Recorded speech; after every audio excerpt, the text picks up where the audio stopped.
Serge, what? I want to play a game. I see dead people. I'm running this monkey farm now, Frankenstein! We are the weirdos, mister.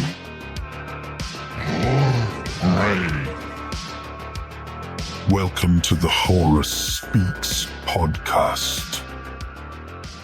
Welcome to Horror Speaks podcast. My name is Jason. My name is Whitney. Michael. Sydney. And tonight we're going to talk about first our intro into the genre. So the very first horror movie I ever saw was a movie on HBO back in the day when I was a kid.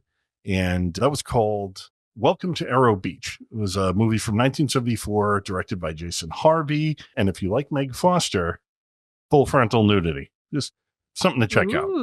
So basically what it was about was takes place on this beach in California.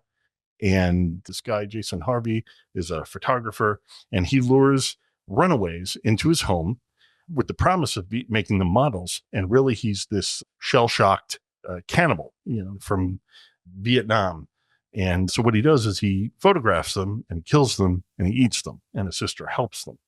So that was an interesting movie. There's one specific scene towards the end of it where he is photographing a woman and he kills her. And as he's killing her, it's like frame by frame as he's like taking pictures. I thought that was really kind of startling, as a kid to see. And it just kind of got me wanting to see more movies like that. So, How old were you when you watched this? I was about 5 or 6. Oh my goodness. Yeah. Yeah, there's a reason I'm here. Now we know why Jason's the way he is. He had parents of the 80s. They were not around. Yeah, they were working and then on HBO, we would see trailers for movies like, was it Tourist Trap and Motel Hell in the early 80s? And that just really got us hooked. That's cool. Yeah.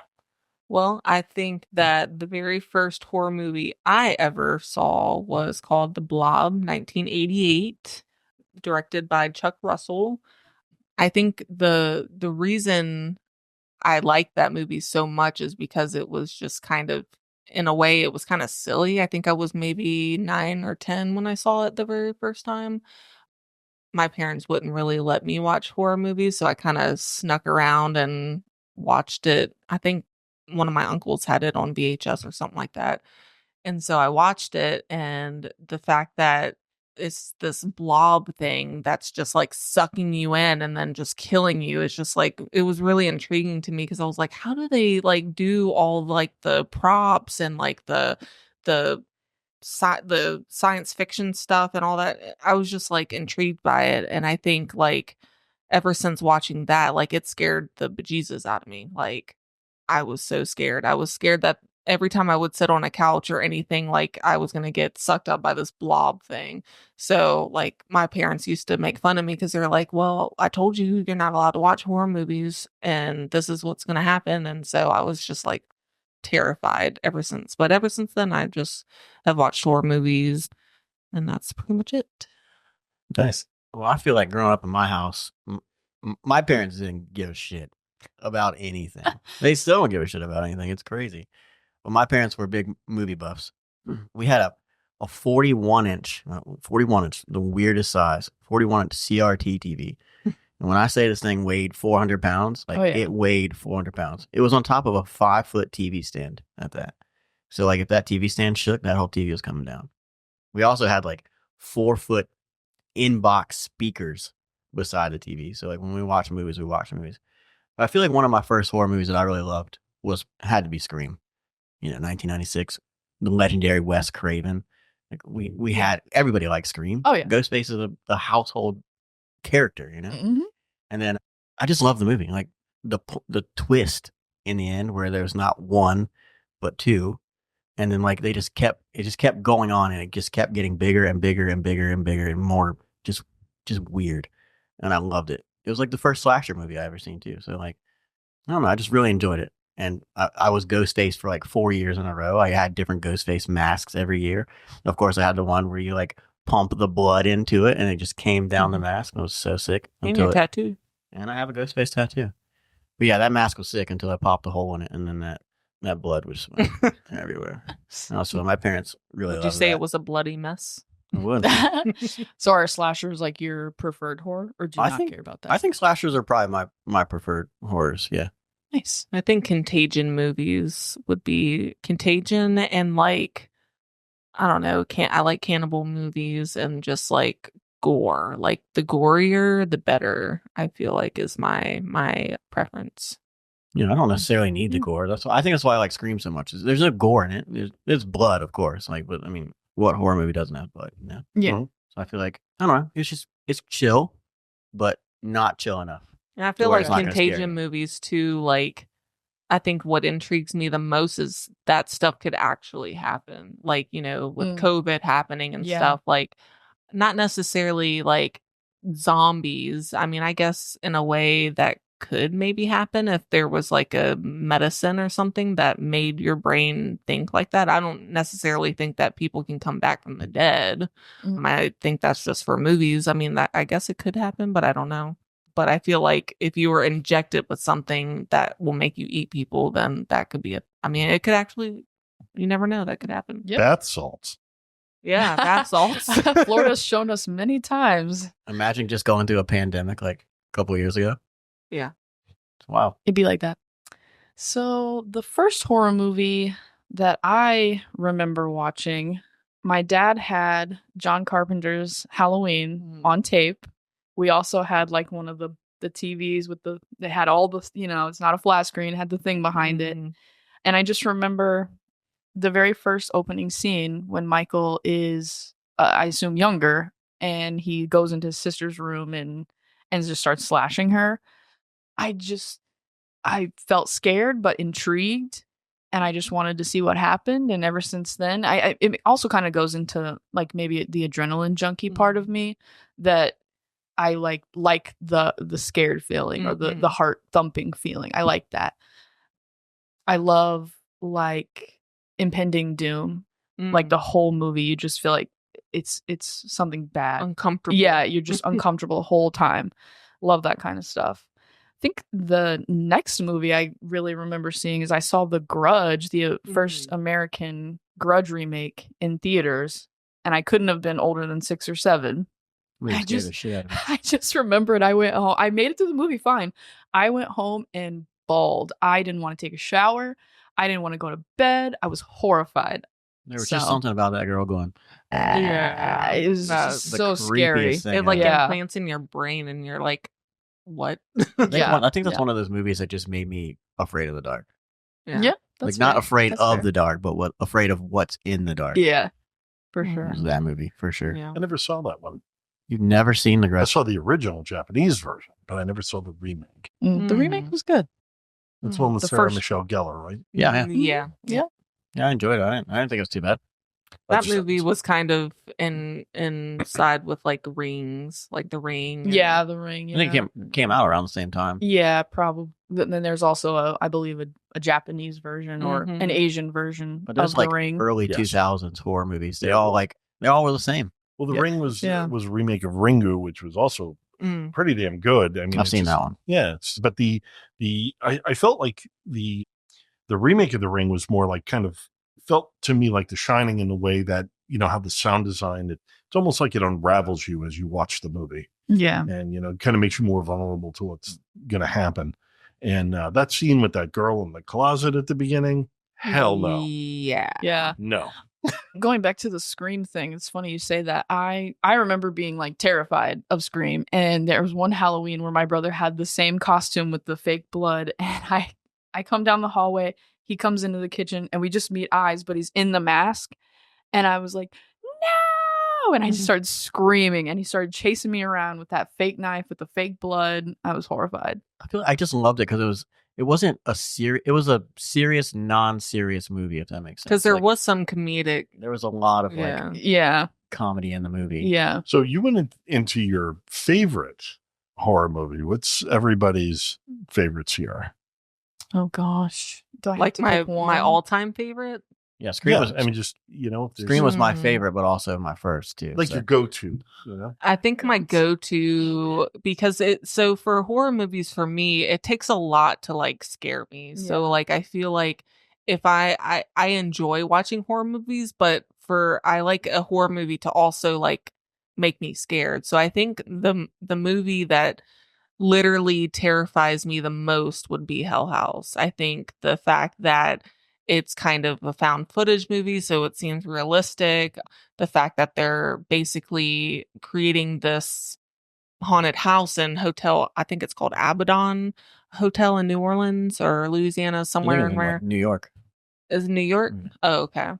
Just the fact that they're creating this haunted house in this abandoned hotel and they do it for one night and that they're putting all this work in and then strange things keep happening throughout and it's just and then the clowns is what got me because like there's this one scene in particular that is just terrifying. I'm not gonna go into it or spoil it for anybody, but like definitely had me not wanting to go to sleep, and I definitely think that everyone should watch it. Well, you also like watching movies at like 1:30 in the morning. That's the best time to watch them. After we're done streaming. So I'm like half asleep, most of the time drunk. And then I'm like, all right, we're going to watch a movie. So we started watching that movie and I fell asleep like at the end. Not because it was boring, because I was just dumb tired. And then I woke up at the part that she was just describing and like it just freaked me out. Yeah, I wanted to go back to bed. It's one of those movies that's like, it seems so realistic. Like we could all, I mean, us four could, make a hotel out of a haunted house. And like this, if you're really believing into like the ghost and crap, then, that could actually happen, but not just like a supernatural thing. Like just, what is the word I'm trying to think of? It's like things we could go against each other. I'm wanting all the money because the main guy that's making the hotel, he's like after money, basically. He's like, he doesn't care that all these supernatural things are happening. He just wants to get it out and get his money. And he doesn't care if it's going to harm you, So it's things like that even though supernatural things are going on in the movie, I feel like it could actually happen as far as like, actually making a haunted house. So it's Well, they never really go into what actually happened. They just kind of give you ideas as to what might have happened. Yeah, because like there's definitely a twist. The beginning of the movie starts off with the girl being found and she goes into having basically news people come in and they want to interview her. They want to see what actually happened because nobody knows what happens. Yeah. They never explain. And I think that's what intrigued me the most because I kept wanting to know, like, what the hell happened here? Like, was it a ghost? Was it like, and you just never really know. There's these like people dressed in black robes and stuff. So it's like, are they part of a cult? Are they like, what are they? So it's very intriguing to like kind of think of all the possibilities of what could have happened or what did happen. So, and it's very realistic. Like I feel like, and there's also like multiple Hell Houses. I think it gets worse as the Hell House comes out, but I mean, all of them kind of coincide with each other on as to what happened. Yeah. Yeah. It's a good one. Yeah. I enjoy it. It definitely scared the crap out of me. Such a difficult question to pick like your scariest or your go-to because there's stuff that's like terrified me, but I would say like the rewatchability isn't there for me. Like I've seen it, so I don't like need to see it again. Yeah. I don't know that I can just pick one. Jeez. The Shining is probably one of my top 3, I'd say. It's a good one. It's just one of those, it's just impending doom. Like you're just unraveling. It definitely makes you uncomfortable. Yeah. And there's also like lots of little psychological things that happen in the movie. Oh, yeah. That you're like constantly thinking about. I like movies that kind of leave it open to interpretation because like sometimes the scariest thing for you is what you come up with in your own head. Oh, yeah. So, yeah. Sometimes those movies are more fun than like a direct answer. I would say probably another one for me is The Strangers, just that first original. Oh yeah, 2007. I want the fact that it's based on a true story. True story. There's the French version is called Them, and that's like more realistic to that actual Yeah. story. I haven't watched that one yet, but Yeah, I Also- feel like movies like that are either based on a true story or that seem realistic, like some of the Contagion movies or some of the Yeah. like the Hell House, like stuff like that, I think terrifies me more than anything than like a slasher. Well, I guess a slasher could be, true too. Like somebody could be dressed up like a Scream character and go and stab people. Like that's stuff that can actually happen. yeah, it's almost like there's different types of fear. So like there's the paranormal fear, like Mhm. fear of the devil, or like my parents were always Monsters. my parents were always big on like the real monsters in the world are Mhm. other people. Yeah. So like, there's just lost it. Because Had that's it, like I the lost it. Blob. Like for me, the Blob like terrified me. But like obviously, like there's not going to be what do they say? They call it a living creature, and it's what else? A deadly substance that have living creatures. That's not real. Like that's all made up, but like it's still Could be. terrifying. Yeah. Definitely, I would say probably in the last 5 or 10 years, Hereditary really scared me. It's hard, once That you watch a movie whole bunch is of horror, so weird. it's hard to get scared. Like you Yeah. have to keep kind of like Yeah. upping the ante there. But Hereditary was really scary for me. I was horrified. There was a part where I really wanted to turn it off. Yeah. Really wanted. I was very felt unsettling. sick. Yeah, I felt sick. I wanted to turn it off. I almost cried. So Just keep your limbs inside the car. That's Yeah, that another was one the is part. Mother. I was like, Dad, can we turn this off? He was like, you really want to turn it off? And I was like, well, yeah, I have a little sister and this is horrifying for me right now. Like, so what about you, Jay? Me, Know where this is going. well, I mean, that's one of them. But I mean, there's so many of them. I think, some of the ones that really polarized me as a kid were The Exorcist, hands down. I mean, and that movie plays out more like a documentary when you go back to it and watch it again. So that one really scared the crap out of me. There was, let me see, Texas Chainsaw Massacre, the original, that was pretty insane, but it was a different level, a different kind of, nuts. Scary. And, Yeah. I Different mean, kind of scary. And it's amazing. And I'm sure you hear this in a number of podcasts, but the great thing about that movie is when you watch it, like the first time you watch it, and then you go back to it years later, you swear it was gorier than it is because there's no blood in this movie, almost. So that was, I love that. Just the ferocity of it. Now, three of my go-tos are, I mean, and then of course, three of my go-tos are The Return of the Living Dead, Lamberto Bava's Demons, and then of course, more recently, The Sadness, which just, those movies, there's something about the three of those movies that I could sit down and put them on at any time and watch them any time of day and enjoy them.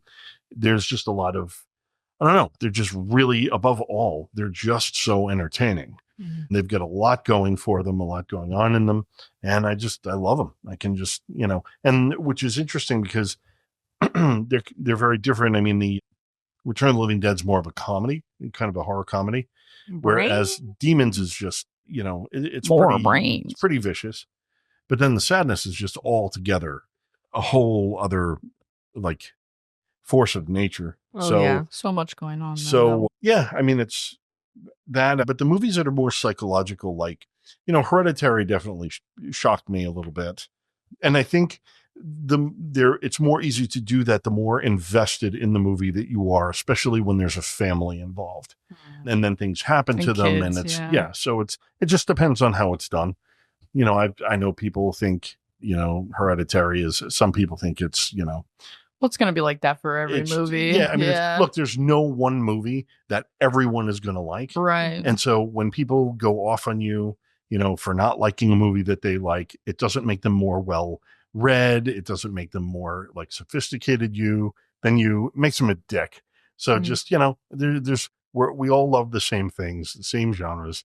There's no reason to go at each other like that kind of thing. Don't be an elitist. That's and I right. feel like there is one movie that kind of all brought us all four together, and I think we can all agree, Mr. Art himself in Terrifier. I'm obsessed with that damn clown. Art the I Clown. think the whole reason that we are here and that we are doing this and how we have met was standing in a line at the convention in Richmond, going to the Nightmare weekend, and we happened to turn around and start talking about the Terrifier because we actually met the guy, Mr. David. How do you pronounce David Oh, Howard David Howard Thornton. Thornton. Yep.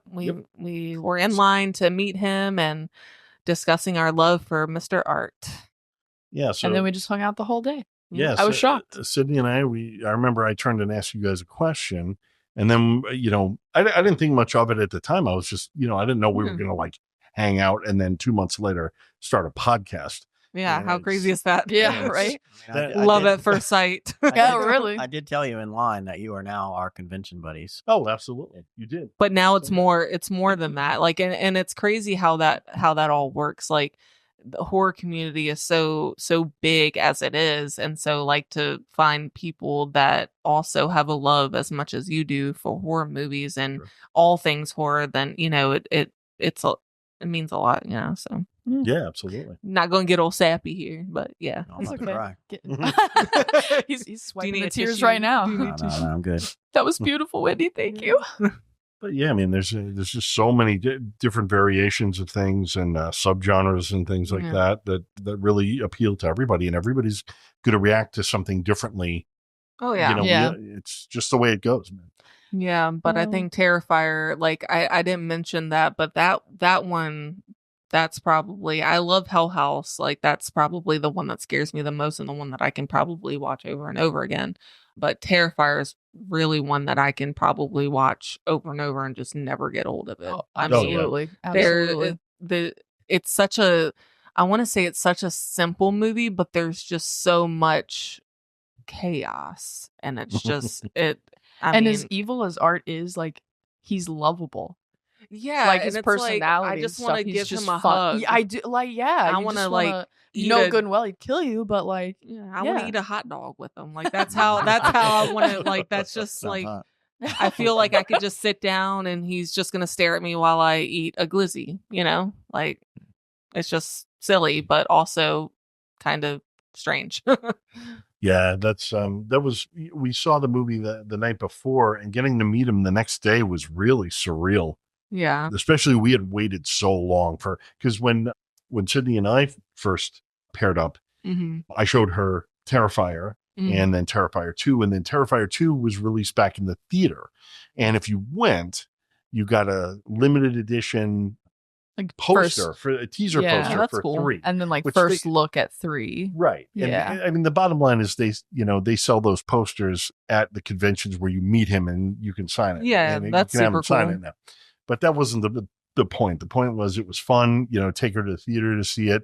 And then we were just waiting for 3, and then 3 came out, and it was so much more than Oh, I The could have first hoped two it put would be. together, yeah. Oh, It was it was literally like, it's like you got, what was that first one? Because it didn't start with Terrifier. It started with that short film. I'm trying to think of the. He was in All Hallows Eve, but it's not David Howard Well, Thornton. there was a short film before that called Ninth Circle. Ninth The Ninth Circle. Circle. That's That's, what it where is. he was It's introduced. the book he was reading on the bus at the Yep. end of 3. So The- yeah, the Ninth lady- Circle. Spoiler alert. Yeah, right. But yeah, the Ninth Circle, that was an 11-minute short film that was on YouTube. I think the Spanish version is on YouTube now, but I don't know if the actual version, like the US version, is on there, but I tried to find it and I couldn't find anything on it. Could you imagine Art killing in a Spanish voice? You remember? Have you He doesn't talk. Have you seen like Toy Story 3, where like Buzz he gets his button His pushed, Spanish and he- note put on. Yeah, That's so funny. That's what I imagine it to be like. Yeah. Well, the thing is, though, is Art doesn't kill in an American voice. So Yeah. Yeah, it's just Yeah. squelching and yes. yeah. Or But not. yeah, I think it's cool that they Screaming. started from an 11-minute short film and then it went into All Hallows Eve, and I think there's even an All Hallows Eve 2, but I don't think it has anything to do with Art. It's just No, another. it doesn't. It's just, I didn't really like that one, but then then it goes into Terrifier, and I love that they're building the storyline to be Yeah. like you find out so much more about it, like Victoria, and then the Sienna. Oh, she was great. I And her love dad, Victoria in this yeah. one. yeah, like just watching the plot build up, and I'm very eager to see what they're gonna do next. Well, I think So excited. just with the Blumhouse movies that come out, because a lot of them are kind of like PG-13. Oh yeah, We need a primal scream, and Oh, yeah. and that's really what Terrifier 3 was. I mean, it was just. I mean, stuff. Guy gets a chainsaw up his ass for crying out loud. Yeah. I mean, and they do not pull away. No, So it's it like, just gets. but it's fun. You don't expect it. They leverage the just nastiness and the gore with like how much fun it is to go and see a scary movie. Yeah. And that's what I love about Damien Leone as a director, is he kind of brings that aspect, I guess, of what movies like that were like for him watching them as a kid.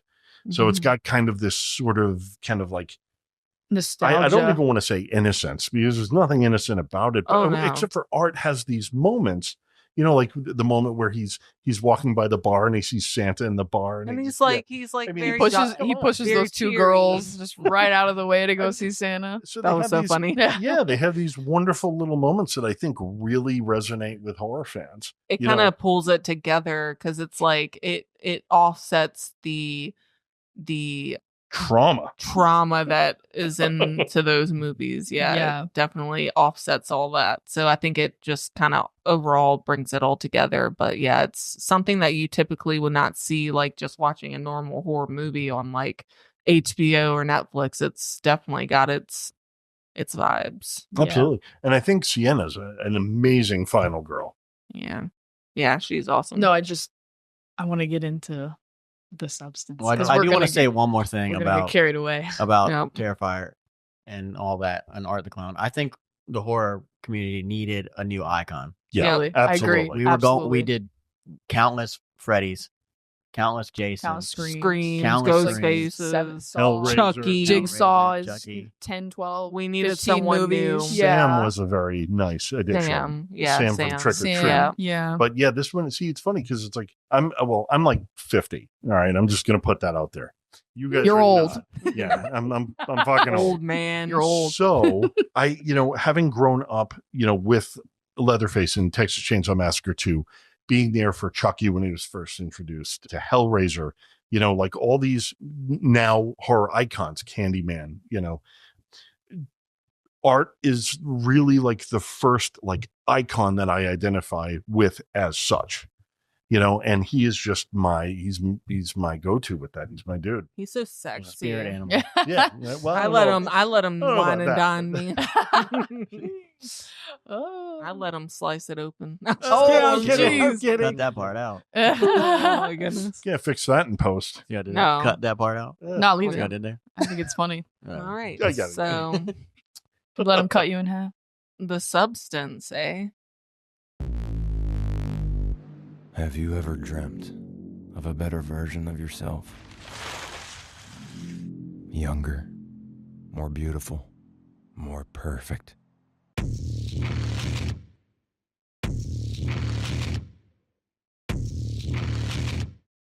One single injection unlocks your DNA and will release another version of yourself.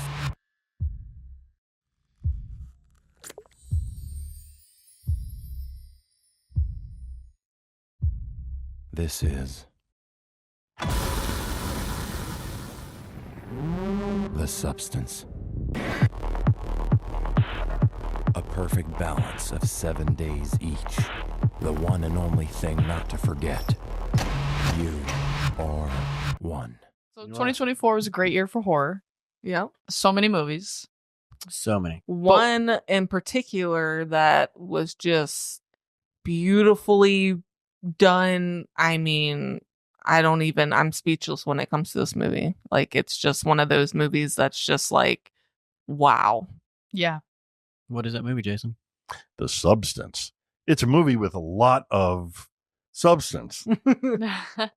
And to be honest, that was a movie that when we saw, I got up out of my seat at the end during the credits and I was like 10 out of 10. 10 Easy. things. 10 out of 10. Oh, Our little game when we go see movies is we immediately look at each other and we give it our rating. The very first scary movie we saw together in theaters was Evil Dead Rise, and we just looked right at each other and both went, "Shmeh."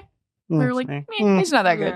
Yeah. But All right, yeah, we'll 10 wait till fangs then. for that one. Yeah. For The Substance. And little Absolutely. plastic teethers. Little plastic teepers. I actually gave The Substance an 8. It was just an 8 for me. I would say for me, it was probably like in the high 9s. Yeah. Probably a 9.5. I really thought and I'm not going to get too into the whole like at the end, but like the end kind of put me off. But I think overall it was just a beautiful written, directed, everything kind of movie. Yeah, movie. cinematography. Yeah, cinematography was great. I'm gonna agree with Sydney. I'm giving it high 7, 8 things. I mean, I have to say, okay, so correct me if I'm not saying this properly. Coralie Farjat. Forget. Farjat. Farjat. As far as I, Farjat. It's French. Okay, We're So not French. Coralie Farjat, speaking of primal screams, I mean, Sydney made me watch her. I mean, literally made me watch it. Was just, you got to see Revenge. You got to see Revenge. You got to see Revenge. Okay, fine. I ordered Revenge.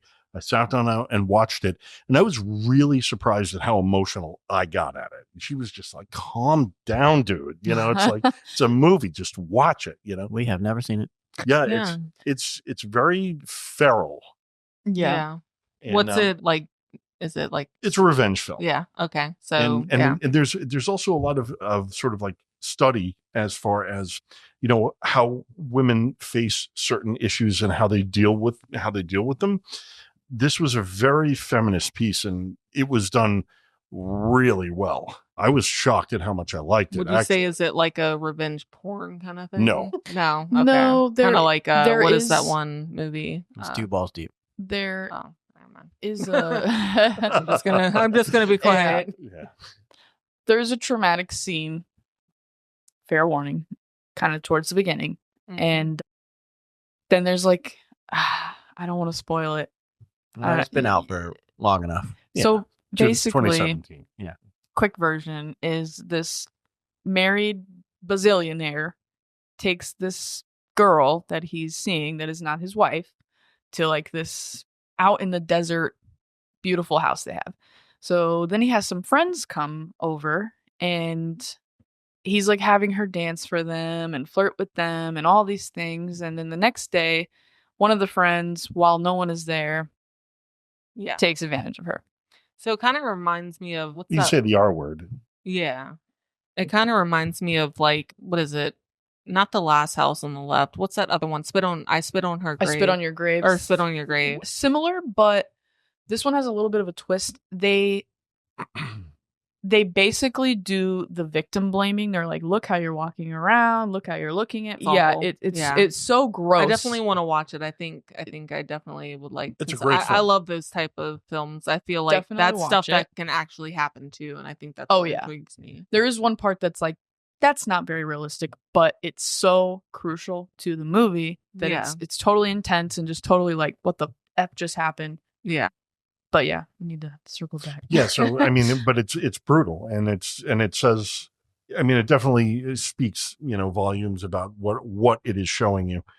Now, the thing is with the substance, I love the movie because it's just not, she is just not afraid as a writer, as a director to, have the vision she has and to express it the way she does and to not take no for an answer Mhm. from like the studio when they don't want her to, film, Universal Studios didn't want her to film they had concerns about the ending, the finale of the film. Yeah. And she would not, she would not budge with that. Good for her because it's crucial to the film.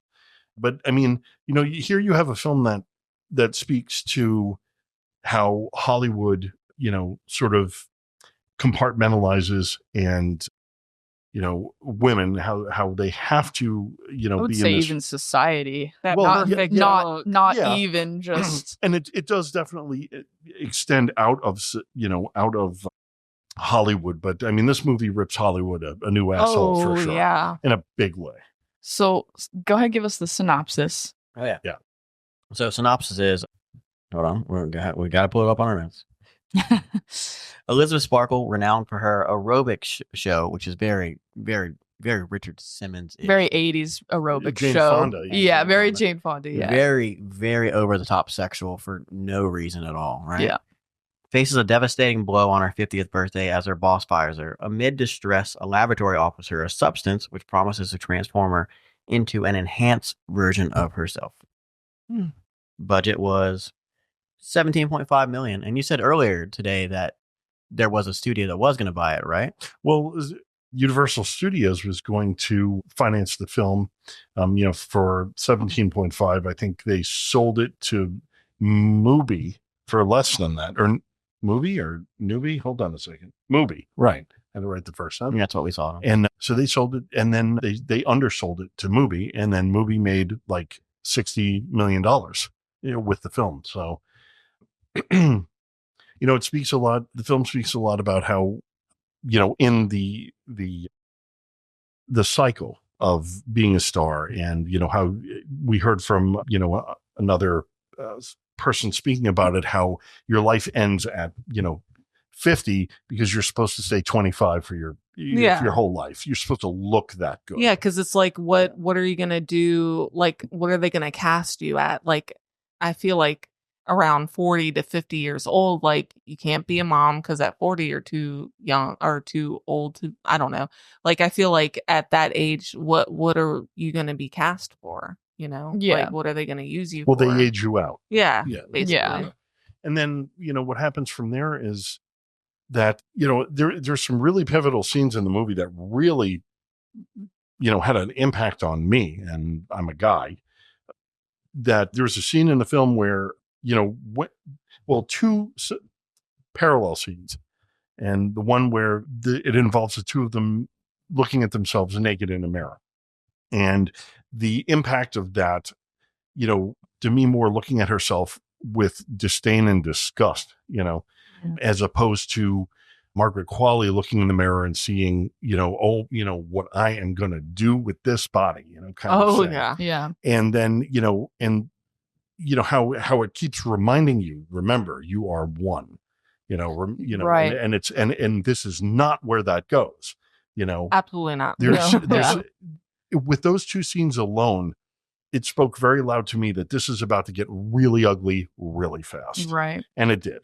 I definitely felt those parallel scenes because, as a woman, there is that ridiculous standard that you'll stand there in the mirror for hours dissecting every little piece that you don't like about yourself. And some days you stand there and you feel like Margaret or Sue in the movie, and you're like, wow, I look amazing today. Like, I'm going to, I'm going to crush It's it. all about yeah. it's all about society standards Right, and yeah. what's acceptable and how you're supposed to look, and like the fact that she was this huge, because at the beginning of the movie it's showing how she was just everything in the So television. successful. She was so successful. They had put her star in the Hollywood star thing, whatever it's called. Of fame. Yeah, the Walk of Fame, Walk of yeah. Fame, like how it was just all nicely done. Everybody's like, oh, Elizabeth Sparkle, and everybody was just wanting, to be her basically. And then as soon as her 50th birthday comes and they give her the boot, she's like, Yeah. darn, I wish I could be back to what I used to be. But you see when she comes right out of that workout room that the hallway is lined with all these pictures of her and just how young she was. And how much she did.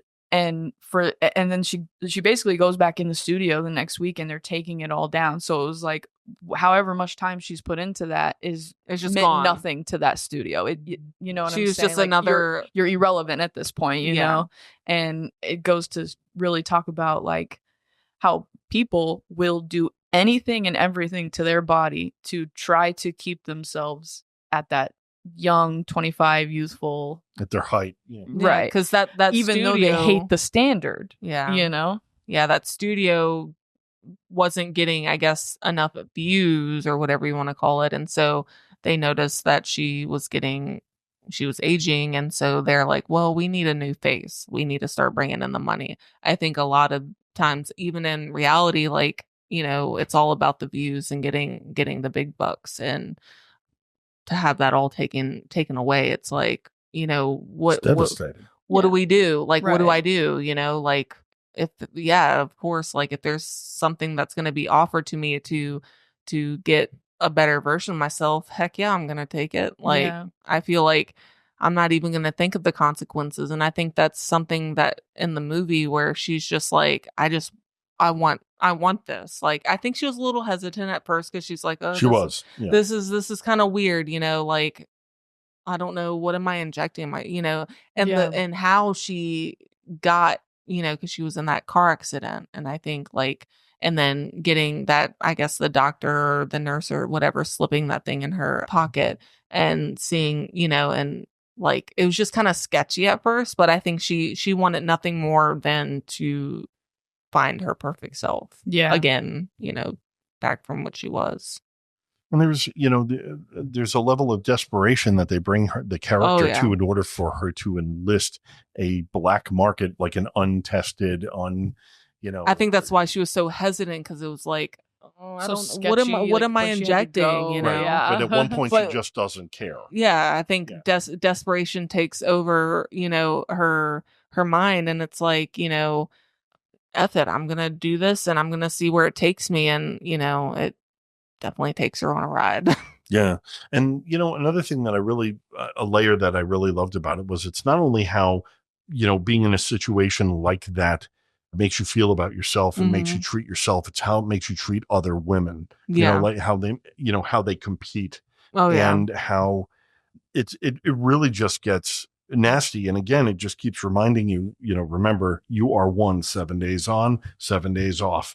And that balance is thrown completely out of whack just because of the, obviously it's a very hormonal experience. Oh, yeah. Well. Jealousy. But, it's the way it's played out. To me, it needs to be nominated for an Oscar for this film, because I thought her performance was absolutely incredible. Yeah. Margaret Qualley towed the line too.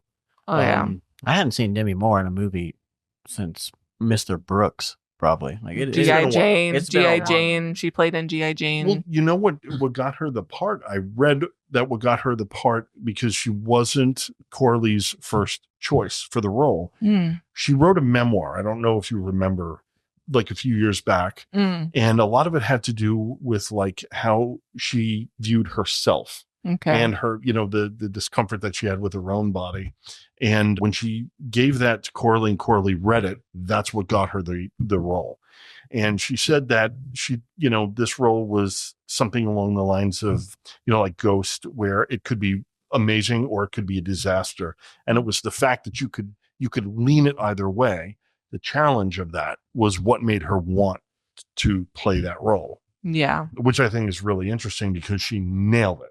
Yeah, she definitely I mean, every scene that she was a part of, you can definitely know that she definitely felt some type of way in her own world, and she was able to put that into the movie and really play that part as if it was her own life, basically. Yeah. Yeah, I felt that. Yeah. Her own the emotion just was insane. Her own vulnerability, having read that that was very uncomfortable filming nude, at age 61 when they filmed it. And Margaret Qualley helped her feel comfortable because she was feeling very vulnerable. I think she took that vulnerability and turned it into, she really used that in her performance.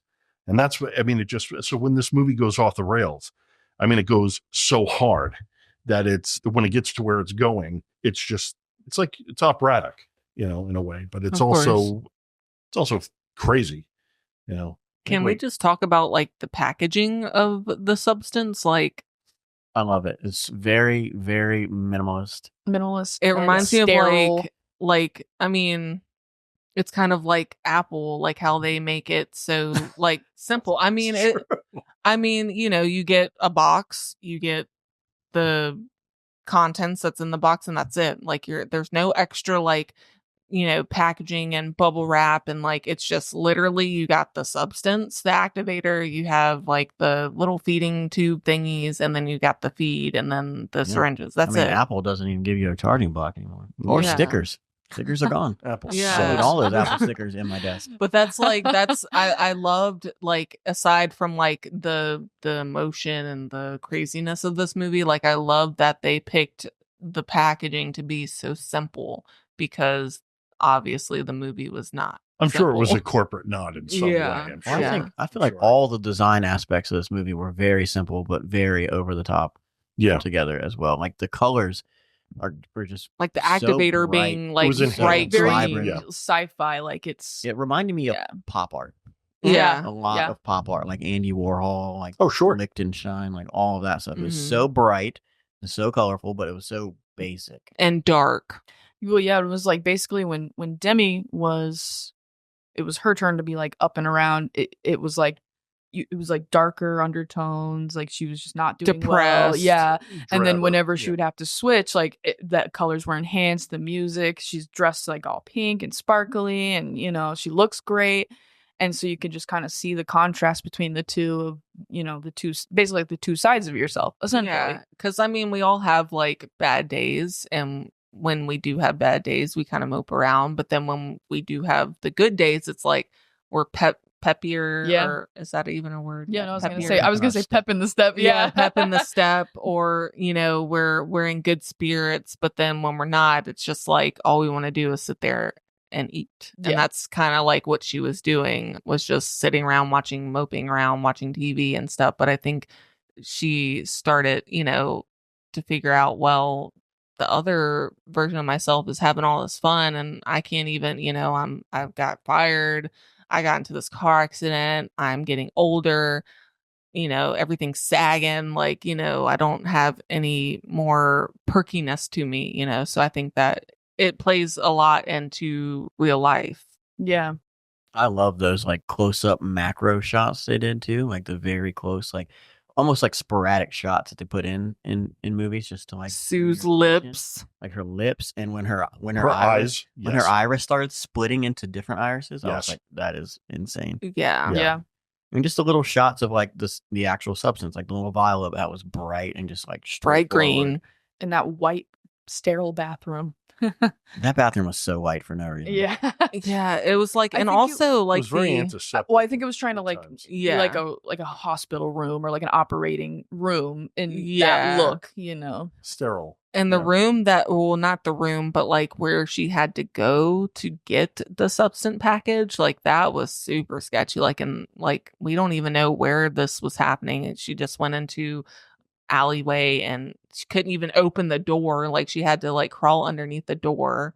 But then the actual like room where the package was, it was like super clean, like super like just, standard. You open up the thing, you get your package, and then you go on your merry way.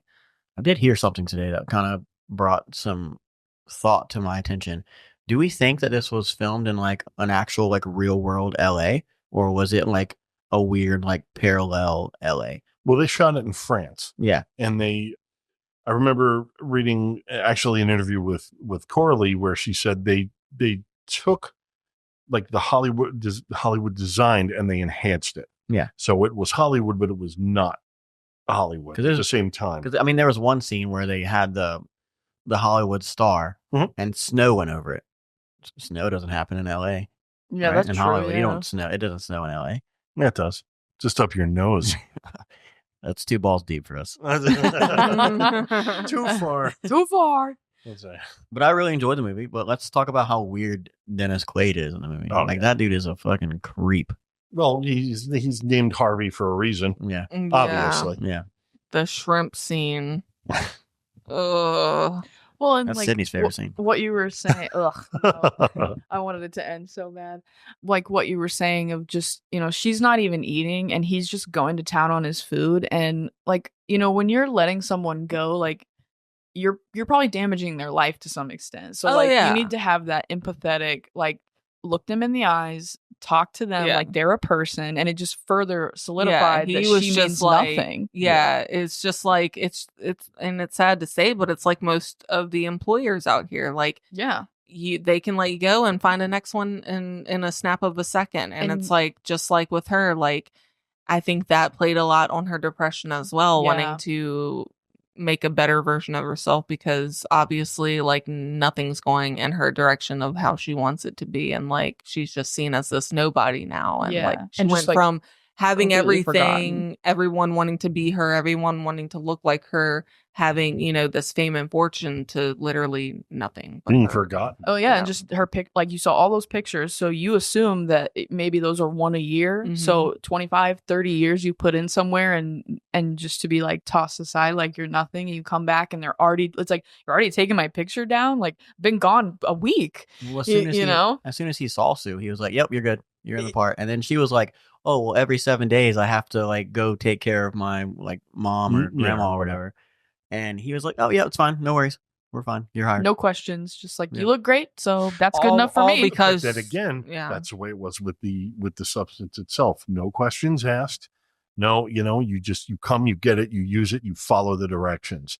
And it kind of, follows into the whole, the steps of being in that industry to begin with. Yeah. It's like And I feel like they don't really go off on what the consequences are at first. Like, they don't say, like, she doesn't know, like, what if I forget to do a day? It never goes at first into what her consequences are. So it's like, with Sue not knowing, she's like, well, maybe if I just, keep it on for one more day, we'll see. And then, Yeah. it just, and that's where it tips.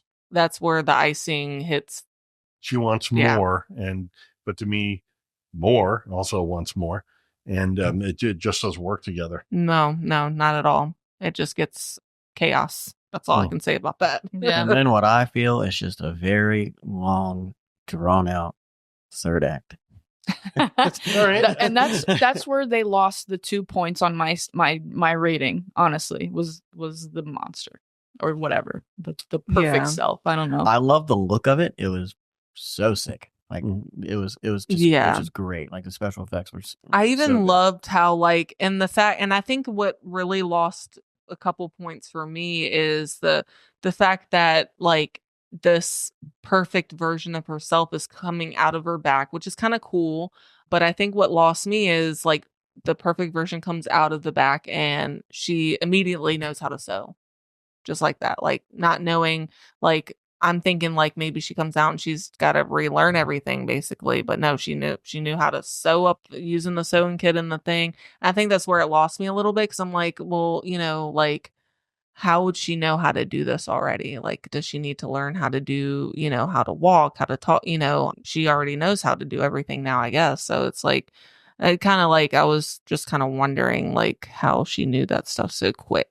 Yeah, it took me a while to figure out, like, remember you are one, but like for me I was like, is this 2 people or is this one person? Because And they this is don't just her look alike. fantasy. They don't look alike. So I'm thinking, because my first thought, perfect version, she's gonna look like a younger version of herself. Right. But I kind of like the fact that they didn't look like each other. Like, it kind of gave it more of a, I don't know what the word is, but like it made it seem like that's how the movie was supposed to go. Not have her look like her younger self, but just a more advanced, perfect version of what perfect she sees. There you go. That's Yeah, probably what what she it is. sees. It's very What she largely wants a perfect metaphor to be. for all of that. Yeah. Yeah. Not necessarily her younger self, but what she would envision Her perfect self yeah, to be. exactly. And so, but yeah, the whole part where she like immediately knew how to sew and stuff, I'm like, I don't know. It just felt kind of strange for me, but that was just my opinion on that whole part. But yeah. Yeah, I mean the third act was just long. It just took. And the fact that way too long. they like, I love the part where she gets like the cutout of her face and puts it on there, and she's like, and like during like the part where she's like actually in the room with all the people doing what was the thing that she was doing, the New Year's Eve party or something like that, Yep. Yeah. and like. It was so awkward.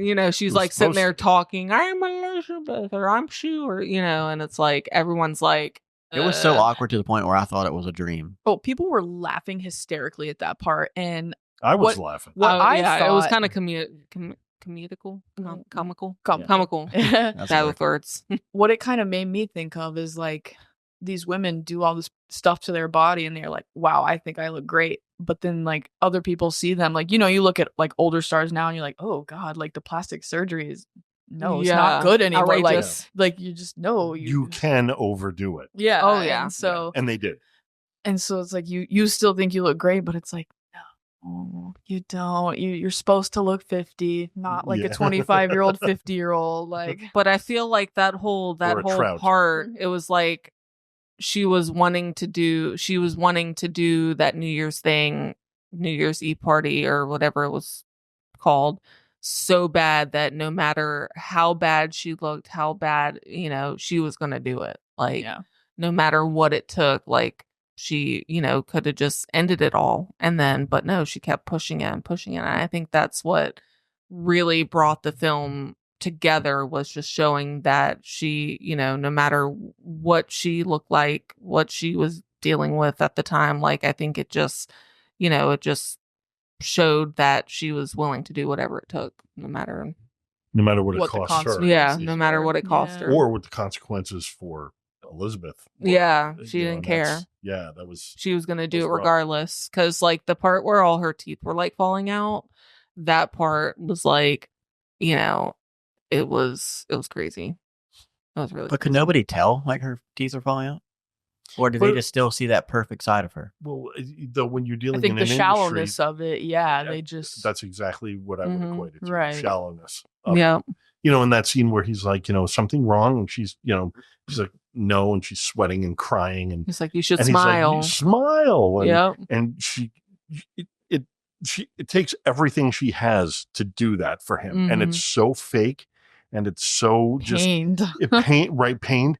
And the guy doesn't even see what's behind it. He's just like, hey, she's smiling. All right, let's go and take our seats and wait for the show. As long as he's getting paid and Yeah, he he's doesn't getting give the a views, he doesn't get Yeah. that. Just like how he didn't care about dropping Miss Sparkles. Like, Or she, care that she wasn't eating. yeah. On her birthday when he fired her. Yeah. Yep. Yeah. Yep. It would be like that. Yeah. It do be like that. So, yeah, I mean, all in all, I really, I loved it. I thought it was bold. I thought it was definitely an audacious film. Beautiful. Beautifully grotesque is what I would. There we go. Absolutely. Is what I would Yes. call it. Beautifully Yeah. filmed. It Unsettling. I mean, she has, Yeah. Coralie has an edge to her films that I really want to see. I just can't wait to see what she does next. Yeah, Really. it's one of those films where, like, I could probably watch again and find out so much more, but it's just so many details, and it was filmed beautifully. Like, Demi Moore was absolutely blew it out. Quali? Yeah. Yeah, Margaret Qualley, like, she knocked it out, like, and then it just all came together as one beautiful, unsettling, crazy chaos Bonkers. film. Yeah, Yeah. bonkers. Yeah, It was bonkers. Music was fantastic. Oh yeah, the music. Like, do you guys know who did the music? Rafferty. Sorry if I'm butchering it. Yeah, I think they knocked it out of the park. Like, the music was Minimalistic again.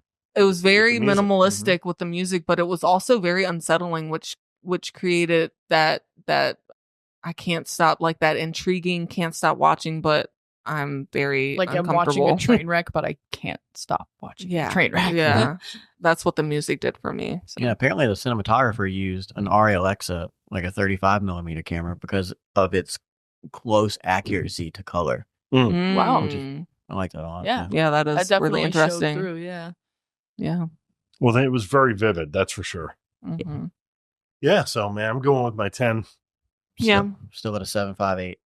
Yeah, I'm going to do a 9.5 because I appreciate the film. I loved how when I watched it, because, I mean, like we said previously, like, about how all the Blumhouse movies, it's like you got the killer or a thing that's creating, chaos and stuff. But this is like takes it all to a whole new level. Like, you don't see movies that is filmed or done this way. And I feel like it's so much different than everything that is out there, basically. Yeah.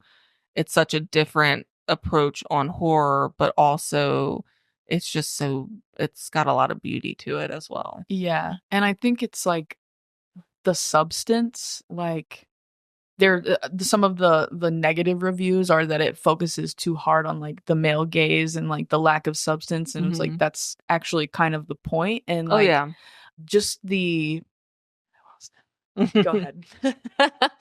No, what I was going to say, I mean, the substance could just be, like, acquainted to, like, normal drugs we take to make our bodies look different. Yeah, Fat Botox. burners, Yeah, Botox, and just people do black market. And if you do too much of it, it can deform you. Yeah. Like, it can, like, I've known people that have gotten implants done and they've had to get their boob cut off because it either got infected or it just burst it. And so I feel like the movie does have a lot of symbolism on society standards.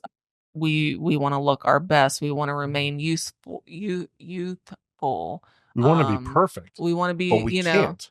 But in reality, there is no perfect. There's no one. Yeah. No one is perfect, and like I think that's the whole monster. What do they call her? Monster Sue or Yeah, I think so. I forget what the name that they called the monster, but the monster is like what could happen if something went wrong, like if you were to take Botox and too much of it, or if a implant bursted, or scars and stuff like that. And it's just a lot of like society standards that go with that film, and I think that's the reason why I loved it so much, because a lot of us can relate to that.